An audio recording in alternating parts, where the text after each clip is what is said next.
مجھے بتائیں، ابھی آپ نے ذکر کیا صحیح کہ فیض حمید کا پریشر ہو اور اس وجہ سے وہ گھبرا گئے، تو کیا سپریم کورٹ کے ججز جو ہیں وہ فیض حمید سے گھبراتے تھے؟ دیکھیں جی، میں تو دیانتداری سے میں آپ کو ایک بات بتا رہا ہوں کہ یہ جو نیکسس شروع ہوا تھا نا اس وقت میاں ثاقب نثار اور قمر جاوید باجوہ، اور قمر جاوید باجوہ اس وقت جو تھا وہ آپ یہی سمجھ لیں فیض حمید ہی تھا۔ آئی ایس آئی کے ڈی جی آئی کا ہم نے اس دور میں کبھی نام بھی نہیں سنا تھا، تو سب کچھ ظاہر ہے اسی کے کنٹرول میں تھا اور بہت زیادہ تھک اینڈ تھن تھا۔ اور مجھے لگتا ہے کہ اگر وہ پریشر نہیں بھی ڈالتا تھا نا تو اس کا پریشر محسوس کر لیا جاتا تھا۔ اچھا، آپ کے مطابق جو آپ نے کچھ باتیں کی پہلے کہ جی جنرل فیض حمید آپ سے کچھ فیصلے کروانا چاہ رہے تھے، وہ فیصلے کیا تھے؟ بیسیکلی تو وہ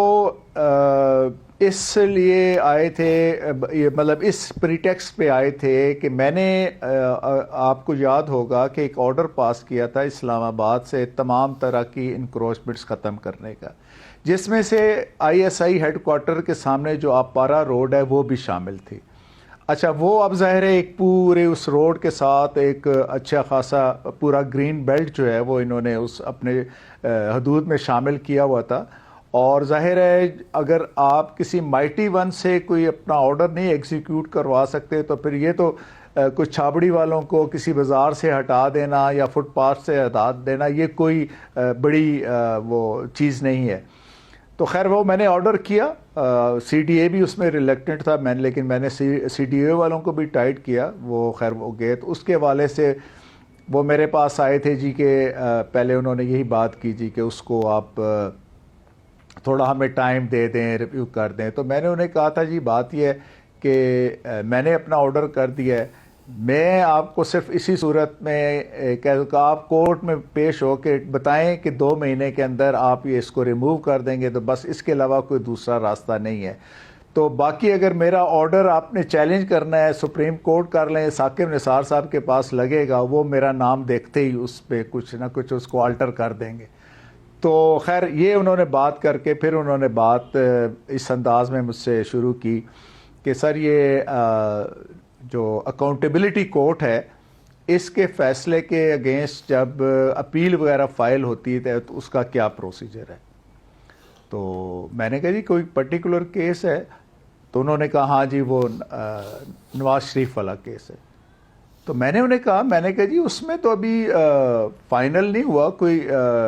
مطلب ان کی ایکویٹل ہوئی ہے یا کنوکشن ہوئی ہے، ابھی تو کچھ نہیں ہوا، تو ابھی تو اس میں 8-10 دن پڑے ہیں۔ تو وہ کہنے نہیں سر وہ تو طے ہو گیا ہے کہ کنوکشن ہونی ہے، اب صرف کوانٹم کا ایک وہ ایشو ہے۔ یہ آپ کو فیض حمید نے کہا کہ نواز شریف کے لیے ڈیسائیڈ ہو گیا ہے کہ ان کی کنوکشن ہو گئی ہے؟ نواز شریف کے لیے، نواز شریف اور مریم کے لیے۔ تو میں نے کہا جی how you are so sure? تو اس نے کہا بس سر چھوڑیں نا ان باتوں کو، بس دیٹ از اچھا۔ میں نے کہا جی اگر آپ کو اتنا کچھ پتہ ہے تو ہائی کورٹ کا بھی آپ کو پتہ ہی ہوگا ہائی کورٹ میں کیا ہوتا ہے۔ کہتا ہے سر ہماری جو ٹاپ ارشلان ہے اس کا یہ خیال ہے کہ اگر یہ ہائی کورٹ میں کیس اس بینچ میں جائے جس کا حصہ شوکت عزیز صدیقی بھی ہوں تو ان پروسیڈنگز کو کچھ کریڈنس اٹیچ ہو جائے گی۔ تو میں نے انہیں کہا جی بات یہ ہے کہ پہلے تو آپ مجھے یہ بتائیں کہ آپ نے میں پورے اسلام آباد ہائی کورٹ میں ایک کام کر رہا تھا ایک سینئر پیونی جج کی حیثیت سے، تمام مرڈر ریفرنسز میں سن رہا تھا، نیب کے کیسز میں سن رہا تھا، باقی جو بھی ڈویژن بینچ کے کیسز ہوتے ہیں وہ میں ہی سنتا تھا، تو آپ نے مجھے بینچ سے ہٹوایا کیوں؟ تو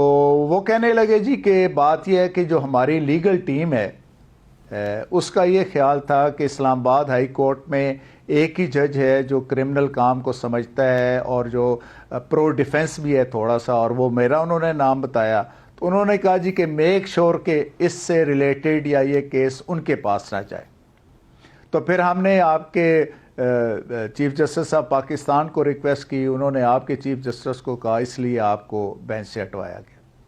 تو میں نے کہا جی جب آپ کا یہ تو اب آپ کو کیا مسئلہ ہے؟ تو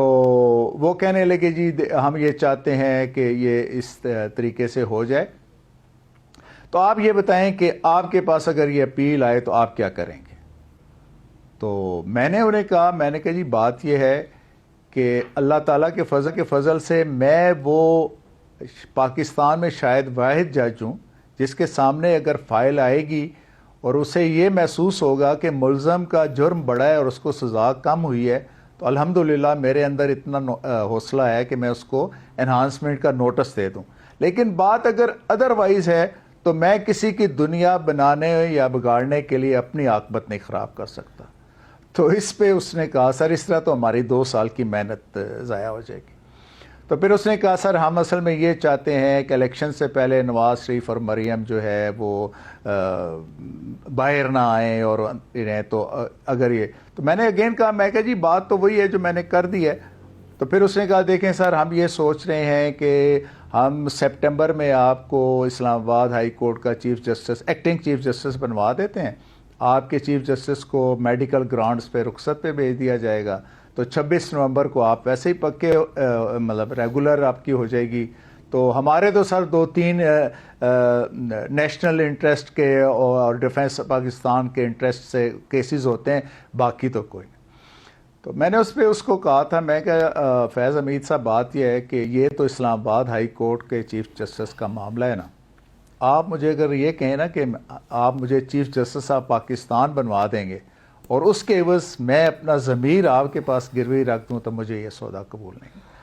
تو خیر وہ پھر اس کے اوپر ان کو اچھا نہیں لگا میرا یہ جواب. تو پھر تھوڑا سا ان کا اس کے علاوہ تھا, دیکھیں سر یہ بڑا چلنا پڑتا ہے, انڈرسٹینڈنگ ہے, کانسیکوینسز ہوتے ہیں. مجھے 1 منٹ ٹھہر جائیں, مجھے ذرا شوکت صاحب لیٹ می ری فریز جو آپ نے ایک بات کہی ہے, اور تاکہ اگر کوئی ناظرین اس سے نکل گئے ہیں دور, میں اس کو ری کیپ کرنا چاہتا ہوں. میاں نواز شریف سابق وزیر اعظم اسلامی جمہوریہ پاکستان اور مریم نواز شریف صاحبہ جو ان کی بیٹی ہیں, ان کے لیے آپ کو جنرل فیض حمید نے آ کے یہ کہا کہ کیس کا فیصلہ آنا ہے اور ان دونوں نے ڈسکوالیفائی ہونا ہے ہر حال میں, یہ ہم نے تعین کر لیا ہے. آپ یہ مجھے بتا رہے ہیں؟ یہ مبشر بھائی 1 منٹ دیکھیں, ڈسکوالیفیکیشن کا انہوں نے نام نہیں لیا تھا, انہوں نے یہ کہا تھا کہ سر کنوکشن تو ہونی ہے, صرف کوانٹم آف سینٹنس. تو کنوکشن تو رائزنگ آف دا کورٹ تک بھی ہو جائے تو ڈسکوالیفائی ہو گیا نا, جیسے یسر رضا گیلانی صاحب ہوئے تھے. جی اس ایز اے اس کا کانسیکوینس ظاہر ہے ڈسکوالیفیکیشن ہی ہے. جی تو اچھا اب یہ آپ سب یعنی مجھے اب لگ رہا ہے آپ کی بات سے کہ یہ صرف اور صرف عمران خان کو فائدہ پہنچانے کے لیے کیا گیا تھا. دیکھیں جو بعد میں ساری چیزیں منظر نامے پہ سامنے آئیں اور جس طرح بہت سی چیزیں انفولڈ ہوئیں, اس سے تو یہی اندازہ ہے کہ وہ ایک پورا ایک بڑا ایک پروجیکٹ تھا, اور ایک ظاہر ہے کسی کو اوس کر کے کسی کو ان کرنا مقصود تھا اور کسی کا نقصان کر کے کسی کو فائدہ دینا مقصود تھا. اور اس میں تو بالکل ببانگ دہل یہ بات کہتا ہوں کہ یہ اگر اس وقت کی ملٹری اسٹیبلشمنٹ اور اس وقت کی سپریم کورٹ کی جو ٹاپ کی لیڈرشپ ہے اس کے درمیان یہ ایول نیکسس نہ پیدا ہوتا تو یہ کام کبھی بھی نہ ہوتا.